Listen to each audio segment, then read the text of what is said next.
So there's probably also a piece of advice here.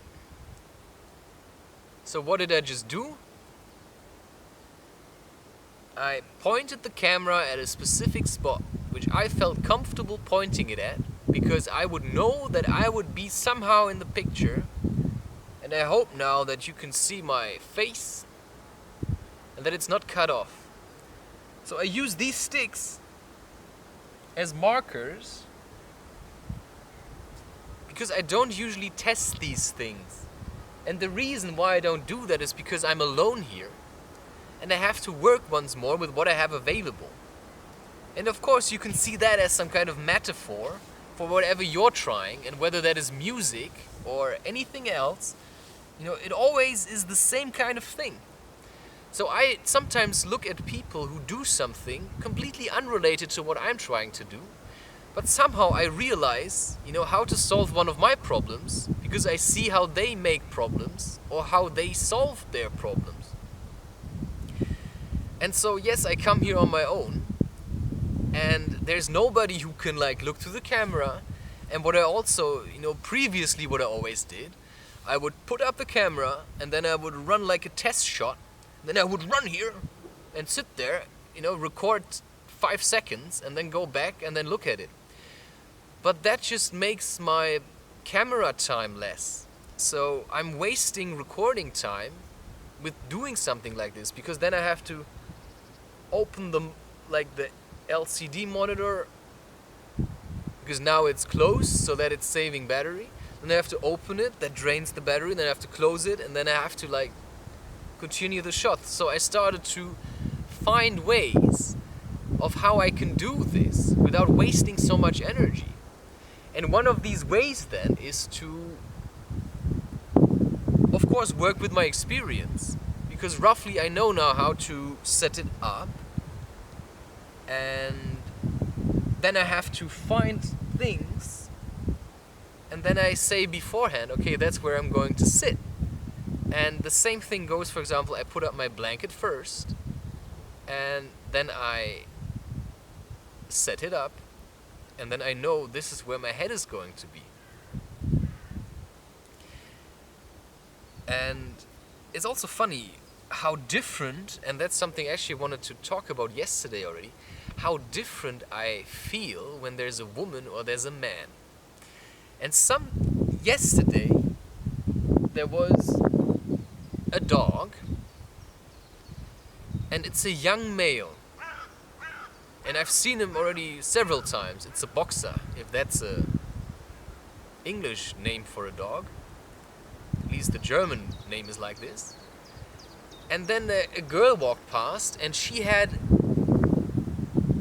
a female dog, and it was a mixture between a Belgian Shepherd or something and a boxer. And then the man asked her if they could play together. And like I said, the male dog was quite young, and the female was a bit older. And they started playing. And now I have to say beforehand that I have seen this young male play with other males beforehand, and usually their play is quite aggressive. It's about dominating each other. It's like, right? So they play in this kind of, you piss on my lawn, I piss on your lawn. And now something changed, and that was quite interesting. Now it was a young male, and not an old female, but maybe 1 or 2 years old or something. And they were playing at first. They were also running and doing their thing. But suddenly it was different. Suddenly he was really interested in her, and he was sniffing. Always on her back, on her butt or whatever. He was always sniffing there, and then she would sit down, and it was more playful, so. And I really liked that. And the other day I was also watching a male and a female play.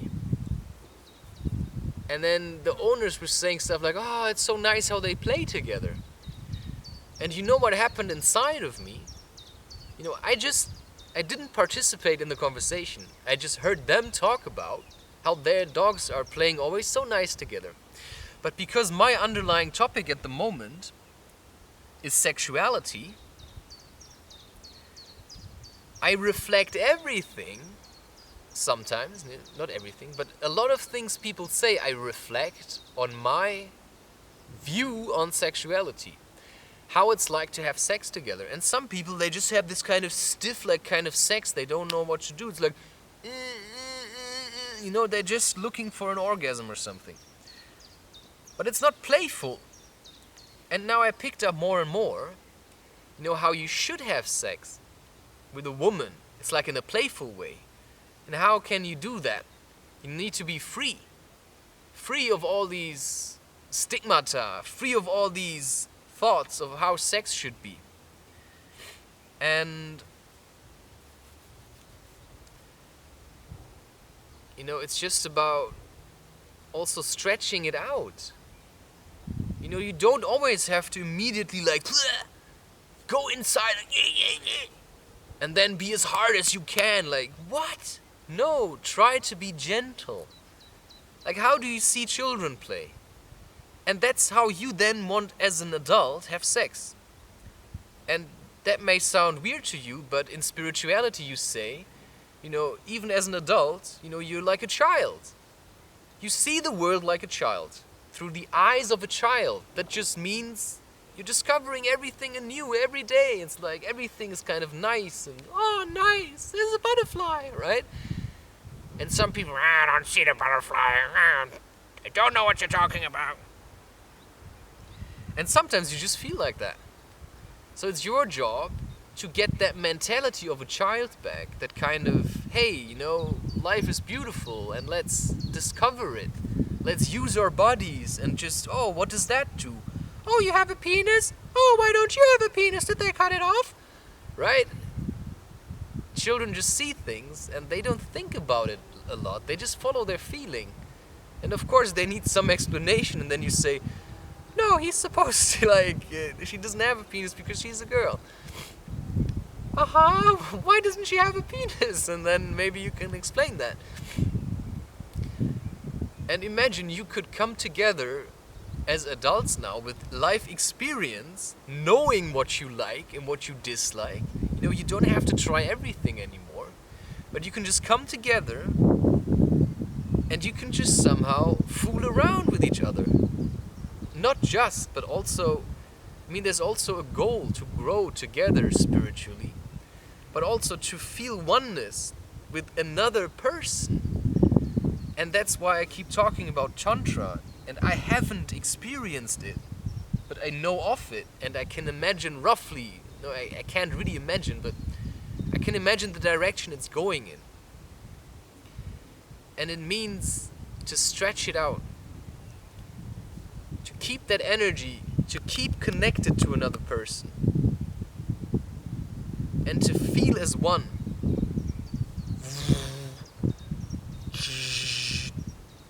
And for that you have to have energy available.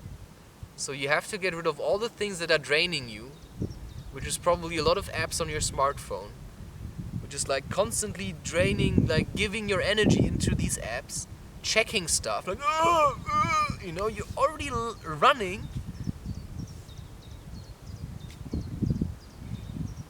You have nothing anymore. And that's why you use these apps, to get off on them. If you can't do that, then you look at naked pictures of women, or you try to have sex with a man or something, instead of just doing what you love on your own. So that when you meet that man or woman of the opposite sex, I say that on purpose, of the opposite sex, that's the only way you can come together and have sexual intercourse, which is healing. Everything else is just destructive and feeding and nourishing your trauma, because you don't allow yourself to heal. That's just a fact. Take it or leave it. So if you then come together as man and woman, you both have something to give. So you don't need to rush it. right? Because you don't need anything from the other one, but you can give everything. And because you can give, and she can give, or you can give, and he can give, you can give each other, and then you can grow together as a couple and have children, and they're gonna be loved by two people, and they're not gonna be used by their parents, to feel somehow happy in their lives. Because that's how a lot of parents do it. They just have children, and then they leech off of their children, because they don't have any love for themselves. And that's just, it's just how it is, blah, blah, blah. But it's just a fact. That's what most parents do. And I heard the other day there was a mother saying to her child, like, are you dement? And it's a form of I think, like Alzheimer's. Like, if you start losing your memories at a certain age. Like, basically she asked her child if the child is retarded because of something it did. Like, what the fuck? The child heard that. It's probably gonna think now it's retarded. And it won't remember it. That's the worst of it. Things happen to you as a child, and you're gonna forget about it. Because everything's new, but you've heard it. Somebody say to you, are you retarded? And that might be an underlying topic for you that will accompany you through the rest of your life, where you think you're actually retarded. Nobody's retarded. Nobody. It's like that young kid, and that probably concludes today's session. I saw it. There was a video of somebody being filmed and interviewed for having some kind of psychological issue, condition. He was probably something like bipolar, schizophrenic or something. And then they put them on a place and they were asking him questions. So, first of all, the interviewer, the person asking the questions, was like in shadow. And then the guy was sitting there and he was clearly feeling uncomfortable. But they marked him as a fucking lunatic. So they started asking him questions. So you don't think you have a disorder? No. And of course, the way he articulated himself could be considered weird by most people. But what he said was absolutely just the truth. And it made sense. And I could see that he knew completely what he was talking about. But some of his movements and the way he looked and the way he spoke was weird to some people. So they asked him, like, he said then, well, people think that I have a problem, or people don't like me, I guess, because he didn't know why people treated him that way. I mean, they just stuffed him into a kind of an asylum because they said he's crazy, but he didn't have the, he didn't know how to articulate to them because they were kind of all stupid. So how do you explain to stupid people that you're not crazy? You can't do that. So you have to, in a way, show them. Maybe that's why I call myself the Barbarian Lunatic, because they can't say anything anymore. I mean, I've already said it. Oh, he says he's crazy. Well, and go fuck yourself. See, I can't say that. I can stand up for myself. He couldn't. So they sat him on a chair and they asked him these questions, and then he said, well, I don't know, I think it's the way I sit. So he was trying to think of things he did wrong that made people think that he's crazy. I mean, that's the kind of world we live in. Do you realize that? And if you allow them to do that to you, you will sit on that chair. You may not end up in an asylum, and you may not end up wearing one of those jackets. But if you allow people to take the blame for their insanity, well, then you chose to be there. And the thing is, how I understand it, if they want to put you away, so the only way they can probably do that without your consent, because a lot of people, they go into these asylums and they sign them themselves. They sign the form that allows people to lock them up and medicate them. They sign it because they think now they're crazy, because everybody says they're crazy. And then they stuff them full with things. Because maybe they say, oh, I'm seeing angels. Well, he might well be. But now everybody is afraid of saying that, so you might see angels and you think, oh shit, I think I'm going insane. I've had the feeling angels were massaging me, and I just talk about it openly. But I also had to work with that feeling. Am I insane now? And then I always got back to the point, no, I'm not insane. Actually, what I see in other people is insane, because they're projecting everything. I know who I am. I know who I am. You don't know. Nobody here knows who they are. They're all fucking mental. And they're even showing it. They're sick, they're obese, they're fat. They watch porn and they act like they don't. Like, the least you can do is be honest about the shit you're doing. And then you sit somebody on a chair who's actually perfectly fine. And then you ask him these questions. You know, you don't even try to understand him. You just say he's insane, and then you put him on there, you know, like an animal. And you say, well, you're insane, right? And then you ask him questions, but you still think he's insane. So anything he says, you know, you will project your idea that he's insane onto everything he says and analyze it in the back of your mind, always thinking he's insane. So anything he says, it's just going to prove to you anyway that he's insane anyway, right? So you're going to ask him questions though. So you don't think you're insane? And the guy says, no. And then, why are you here then? Well, people think I'm insane. Why do people think you're insane? Well, probably because of the way I sit. Why would people do that? So they're trying to put it like he's the insane one. Well, actually, everybody else is just a bunch of assholes, and they're ashamed of their own son. And that's exactly what my dad tried to do. He offered me to go to a psychiatrist. If I would do that, I would allow this fucking system to say, okay, now he's admitted it, he's insane because he's going to get help. And I say, no, I think I can help you more. I think I can help you better than you could ever help me. But for that you have to know that you're not crazy.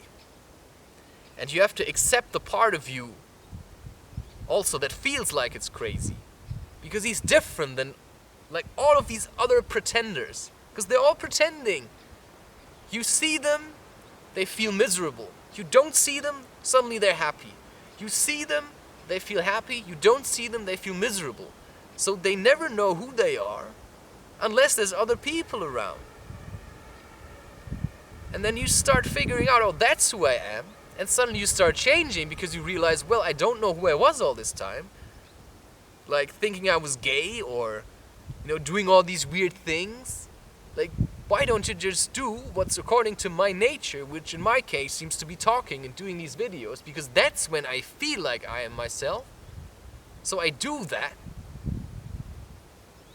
And I like it, because it brings me to the place that formerly psychedelics would have brought me. And that's then for you to figure out, of course, what brings you to the place where you are happy, where you feel like this is my heaven on earth. If I can just do that, I'm good.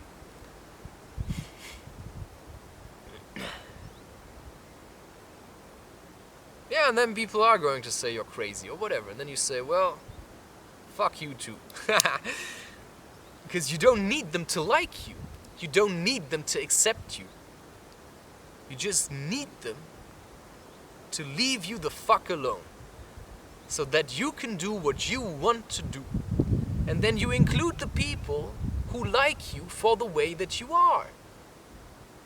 And if they don't exist, be okay on your own. But these people do exist. Of course, you shouldn't make it completely hard for people to like you. So, in a way, try to hone the skills that also make you lovable. And not just the skills that make you, hate each other. So yes, I'm not depending on other people's love. But like I said, I also don't want everybody to hate me. So I'm not gonna walk around like, ah! No. I'm trying to be as chilled as possible, but I'm also reacting to my opposite. So if somebody comes to me and treats me with disrespect, I'm going to do the same thing. Like that man who constantly touches my stomach because, you know, he feels somehow attracted to my flat stomach because he's kind of fat. Well, if you do that again, like, you're not gonna like it very much. Because you're more dependent on me liking you than, you know, I am on you liking me. So I'm gonna set like boundaries. And the last time he did that, I said, don't do that, I don't like it. Why not? It's not a game to me, do you understand this? I don't like it, don't ever fuck my touching, blah. Like, don't ever touch my belly again. Like, sometimes you have to talk to people like this. Oh, I was just, no. Not with me, you're not. Some people, they need you to talk to them like this. Maybe you leave the fucking out, but sometimes, you know, it's what gets people's attention. If you add words like this, because you normally don't talk like this. And it's just about setting boundaries, because if you don't, people will put you into the position where they say you're insane. Well, actually, they're the ones. And that's why sometimes you hear me picking on my sister, because she's good at that. Pushing her shit onto me and then acting like that I'm the crazy one, and then that I'm acting out of place. While the reason I'm acting out of place is because she has been pushing my boundaries too much lately. And then I give her shit for it. Because she gave me shit all the time. And that's an important thing to consider. If you get really angry at somebody at some point, it's probably because they were pushing your buttons all the time. And just seeing how you would react. Oh, now he's, you know, now he's the crazy one. You know, he's not so, you know, he's not so cool after all. That's what they're going to try. They're going to try to make you look like an idiot and to shout at them and to scream at them. So yeah, it's probably going to happen to me too. And maybe to you. So you have to practice this. It's just that.